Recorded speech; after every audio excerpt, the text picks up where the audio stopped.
పశ్చిమాసియాలో యుద్ధం నేపథ్యంలో ఇరాన్ నుంచి నిర్మల్ జిల్లా కుంటాలకు చెందిన గుద్దేటి హనుమండ్లు క్షేమంగా తన స్వగ్రామానికి చేరుకున్నారు. హనుమండ్లు ఉపాధి కోసం 14 ఏళ్ల క్రితం ఇరాక్ వెళ్ళాడు. అయితే ఇటీవల అక్కడ యుద్ధం పరిస్థితులు తలెత్తడంతో తీవ్ర ఆందోళనకు గురయ్యారు. ఇండియా చేరుకున్న మరుసటి రోజే అతను పనిచేస్తున్న కంపెనీపై బాంబు దాడి జరిగింది. హనుమండ్లు సేఫ్గా ఇంటికి చేరడంతో కుటుంబ సభ్యులు ఊపిరి పీల్చుకున్నారు.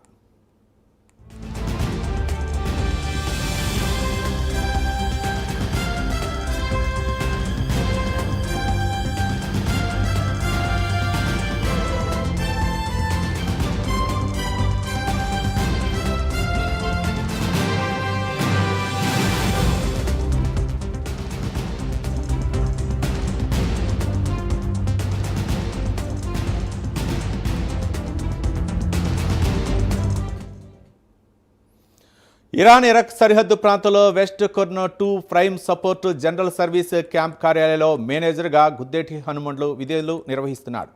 6 నెలలకు ఒకసారి ఇండియాకు వచ్చి వెళ్లేందుకు కంపెనీ అతనికి వీలు కల్పించింది. ఈ కంపెనీలో 400 మంది భారతీయులు విధులు నిర్వహిస్తున్నారు. పశ్చిమాసియాలో అమెరికా మిత్ర దేశాలపై ఇరాన్ దాడి చేయడంతో ఆయా దేశాల్లో ఉన్న భారతీయులు తీవ్ర ఆందోళన చెందుతున్నారు. ఈ నేపథ్యంలో భారత రాయబార కార్యాలయం పటిష్ట చర్యలు చేపట్టింది. 50 మందిని 8 విడతల్లో భారత్కు పంపించేందుకు కంపెనీ నిర్ణయించింది. ప్రయాణ ఖర్చులు కూడా కంపెనీ భరించింది. కుంటాలకు చెందిన గుద్దేటి హనుమండ్లు ఉండే ప్రాంతానికి 5 కిలోమీటర్ల దూరంలోనే ఇరాన్ డ్రోన్ బాంబు ప్రయోగించింది. దీంతో ఇరాక్ విమానాశ్రయం మూసివేయడంతో అక్కడ రాయబారి కార్యాలయ అధికారులు చర్యలు చేపట్టారు.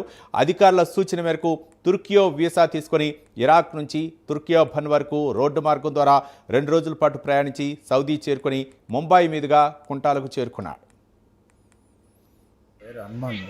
కుంటాల మాది నిర్మల్ డిస్టిక్. నేను గత 14 సంవత్సరాలుగా ఇరాక్లో పనిచేసేవాడిని. మాది జనరల్ సర్వీస్ కంపెనీ. మాది ఈ ఇరాన్ అమెరికా గొడవల కారణంగా కంపెనీ వచ్చేసి పంపించడానికి ట్రై చేసి పంపించాలని ప్లాన్ చేశారు.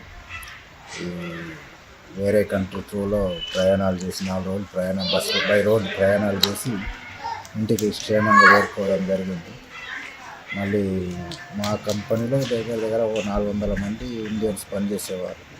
అందరినీ ఇంటికి క్షేమంగానే పంపించడం జరిగింది. మా అదృష్టంగా ఏమంటే మేము వచ్చిన తర్వాత మేము ఉండే బేస్లో బాంబ్ బ్లాస్ట్ జరగడం జరిగింది. అక్కడ నా పేరు శిల్ప. మా ఆయన అక్కడ ఇరాక్లో వర్క్ చేస్తుండేవాడు. ఈ యుద్ధాల కారణంగా కొంచెం కూడా ఫోన్ చేయకపోతే భయం వేసేది. ఇంటికి వచ్చేంత వరకు కూడా టెన్షన్గా ఉండేది.